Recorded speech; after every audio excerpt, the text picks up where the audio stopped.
ने बताया कि हमारे महापुरुषों ने आंदोलन चलाया और उस आंदोलन की बदौलत हमारे लोगों को हक अधिकार मिला।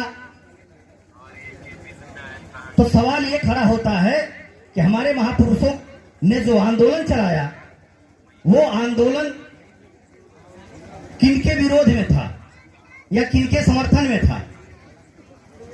क्या जो आंदोलन चलाए उस आंदोलन के बदौलत जो हमें अधिकार मिला, क्या वो मिला हुआ अधिकार आज क्या संपूर्ण रूप से लागू हो पाया?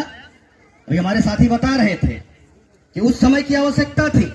बाबा साहब डॉक्टर भीमराव अंबेडकर साहब ने कहा, क्या मूल निवासी बहुजनों, जाओ अपनी घर की दीवारों पर लिखो कि हम इस देश के शासक बनती जमात हैं।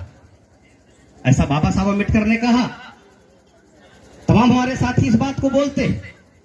तो जब बाबा साहब अंबेडकर ने कहा कि जाओ अपनी घर की दीवारों पर लिखो कि हम इस देश के शासक बनती जमात है, तो गौर करने की बात है, क्या हम इस देश के शासक बन पाए? क्या हम इस देश के शासक बन पाए? इस देश के हम शासक नहीं बन पाए। और जिस रास्ते से हमें इस देश का शासक बनना था, उस रास्ते को ही एक एक करके जो हमारा दुश्मन है, वो सजग है, वो निरंतर उस अधिकार को खत्म करने का काम कर रहा है। हम लोग जयंती मना रहे हैं, हर साल 14 अप्रैल के दिन हम लोग जयंती मना रहे हैं।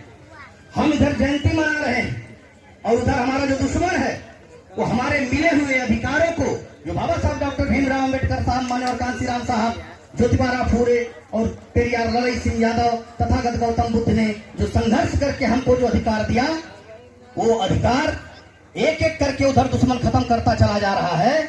और हम लोग अलग अलग रूप में बिखरे हुए। अभी हमारे तमाम साथी कहते हैं बाबा साहब डॉक्टर भीमराव करने की बात आती है तो फिर पीछे हट जाते हैं, अमल नहीं कर पाते।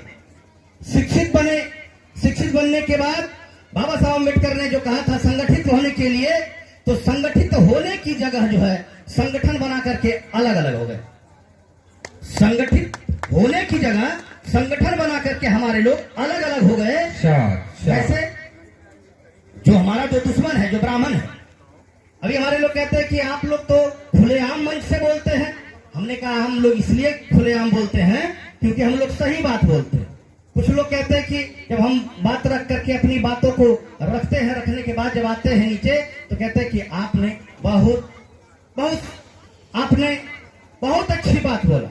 हमने कहा हम बहुत अच्छी बात नहीं बोले, हमने सही बोला, इसलिए वो अच्छी लगी। तो साथियों, जरूरत किस चीज की है ये देखने की जरूरत है। मैं एक बात कहकर के अपनी बात को खत्म करूंगा कि बाबा साहब डॉक्टर भीमराव अंबेडकर साहब जब भारतीय संविधान पेश करके संसद से बाहर निकल रहे थे, तो कांग्रेस के ब्राह्मण आचार्य सुचेता कृपलानी नाम के ब्राह्मण से मुलाकात होती। बाबा साहब डॉक्टर भीमराव अंबेडकर साहब हंसते हुए, मुस्कुराते हुए